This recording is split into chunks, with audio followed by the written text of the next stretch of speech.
Maintenant, passons au tertiaire. Alors, en solution tertiaire, bon, bien sûr, on est solution un peu plus dédiée. Donc, on voit des bornes déjà un peu plus dédiées au parking tertiaire, hein, les grands parkings, on va dire. On est sur des parkings alors, plus ou moins grands, mais voilà, donc sur lesquels on va pouvoir rajouter des. On a beaucoup de points de charge, hein.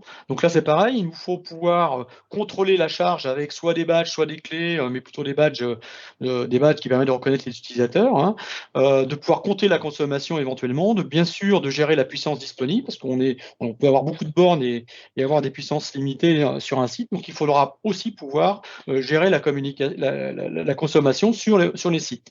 Donc, plusieurs solutions aussi dans ce cas-là. Bon, là c'est vraiment la solution très basique. C'est j'ai un petit hôtel, j'ai un petit magasin, je veux mettre une point de charge, une place de parking, j'ai deux places de parking. Je mets un point de charge double, hein, je mets deux points de charge ici. J'ai un tarif bleu. Je vais pouvoir accorder cette borne sur une TIC, hein, directement, cette fameuse téléinformation client, directement avec la TIC, qui vous permettra pareil, de gérer intelligemment la borne, en fait, en fonction de la puissance disponible que l'on aura. Si on dépasse, vous voyez, par exemple, une borne 2x22, par exemple, 44 kg, on a l'abonnement 36, on dépasserait.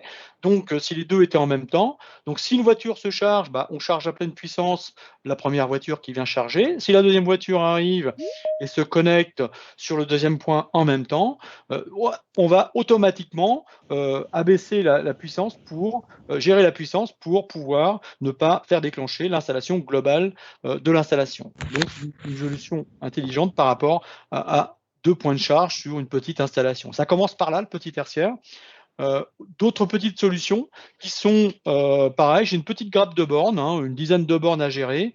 Bah là, je vais pareil, j'ai un accès à la TIC du compteur électronique, par exemple en tarif bleu, par exemple, et je vais pouvoir, à travers un délesteur, envoyer des ordres de délestage directement aux bornes de charge qui s'abaisseront en fonction et qui tourneront, hein. On va délester la première borne, puis après, si ça ne suffit pas, la deuxième, puis la troisième, et on fera tourner le délestage, hein. Donc, comme on connaît pour le chauffage, en fait, c'est des solutions qui marchent aussi pour les véhicules électriques. Et là, on n'arrête pas les bornes, donc on n'arrête pas de charger, mais on passe au mini, du Z2 Ready, comme on appelle, qui permettent toujours de charger, mais vraiment au mini, en attendant de repasser à une puissance maximum. Donc ça, c'est des petites solutions qui permettent de faire le travail de délestage d'une façon assez basique. Une solution un peu plus importante, on a un peu plus de puissance disponible. Là, c'est pareil, hein, on peut aller jusqu'à 400 ampères. On rajoute en fait un produit qui est notre fameux simulateur de TIC, hein, qui va mesurer la consommation triphasée de l'installation, soit du parking, soit de l'installation globale. On va lui mettre une consigne sur ce simulateur qui communiquera la TIC au délesteur et le délesteur communiquera et délestera les bornes de charge en fonction d'eux. Donc c'est pareil, c'est des solutions, c'est une paire qu'on rajoute à câbler sur la borne de charge en plus de la gestion de la puissance de raccordement qui permettra de gérer la petite grappe de borne pour les petites installations tertiaires. Autre solution, mais là pareil, j'arrive sur des installations plus importantes de grand tertiaire. Donc, grand tertiaire, on a un TGBT quelque part sur l'installation des bâtiments. Qu'est-ce qu'on va faire souvent? On va mettre un tableau divisionnaire dédié Smart donc pour les bornes de charge, sur lequel on va raccorder ce TGBT, l'arrivée de puissance générale sur cette colonne-là. On va avoir la partie puissance ici, où on va avoir les protections des bornes de charge qui vont alimenter les différentes bornes de charge ici du parking. Et bien sûr, une partie communication qui est sur cette partie droite, sur lequel on va y rajouter un LLM, un Local Load Management, hein, qui va permettre raccorder sur un switch et sur lequel on raccordera les bornes de charge communicantes en OCPP. Donc là, on travaille avec des solutions, avec des partenaires sur ces solutions-là, et qui va permettre, à distance, il y a aussi un opérateur de supervision, de gérer le paiement des bornes, de gérer la puissance et envoyer des profils de charge à des instants T pour abaisser la station éventuellement, en plus de la gestion locale de la puissance que fera ce système de gestion de management d'énergie. Donc voilà les solutions pour le grand tertiaire. Vous voyez qu'il n'y a pas une solution, mais il y a des solutions pour l'ensemble des bâtiments et des typologies de bâtiments. Je voulais en profiter pour vous parler aussi de nouvelles réglementations.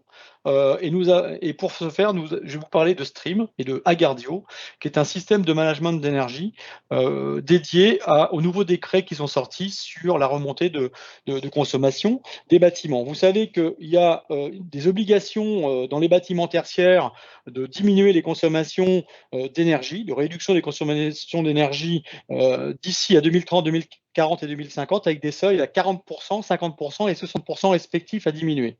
Donc ça, c'est ce qui est prévu de faire dans le bâtiment tertiaire. On est sur les bâtiments tertiaires supérieurs à 1000 m² d'activité, bien sûr, hors site militaire et culte, ce sont les bâtiments concernés.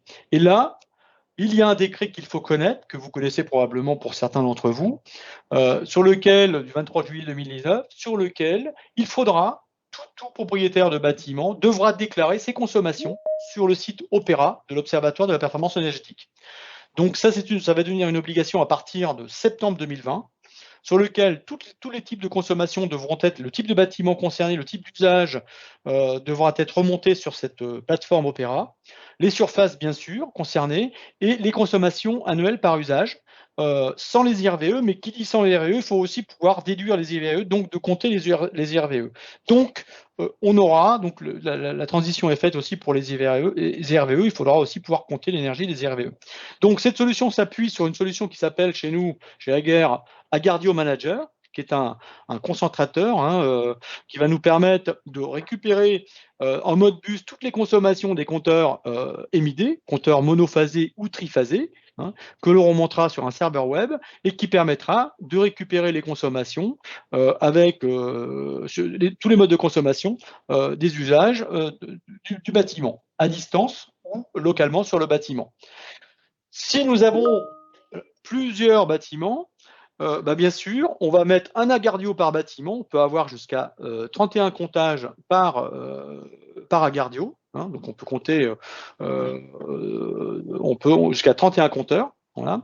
Et si on a plusieurs bâtiments, multisites par exemple, on va centraliser ça grâce à un logiciel que nous sortons qui s'appelle le logiciel Stream. Donc ce sont des licences de logiciels qu'on met en place sur un PC à distance et qui permettra de récupérer la consommation de tous ces sites, de tous les différents sites, et de les remonter du coup vers Opéra que je vous ai parlé tout à l'heure. Donc Stream, c'est un nouveau logiciel de surveillance de l'énergie pour superviser, analyser et optimiser l'énergie. Analyser les consommations, bien sûr, relever les consommations de façon automatisée avec l'envoi de fichiers CSV, XLS, etc. Et bien sûr, de créer des alertes. Si par exemple des seuils venaient à être dépassés, des seuils anormaux de consommation, donc pourrait envoyer des alertes, bien sûr, mais aussi des déclenchements de protection anormales qui permettent, afin d'avertir qu'il y a un dysfonctionnement dans l'installation. Donc voilà ce que va apporter Stream sur ces nouvelles solutions et pourra répondre à ces nouveaux décrets applicables maintenant pour tous les bâtiments à partir de septembre 2021, ce qu'il a maintenant. Voilà, j'en ai terminé. Donc je vous laisse, si j'ai des questions tout à l'heure, donc je vous laisse la main. Alors, ce que je voulais dire aussi, c'est que toute demande en fait besoin de détails sur ces solutions. Bien sûr, l'équipe Île-de-France se tient à votre disposition aussi. Thomas Affaire, qui est votre contact CS3E, pourra aussi répondre à vos besoins au cas échéant.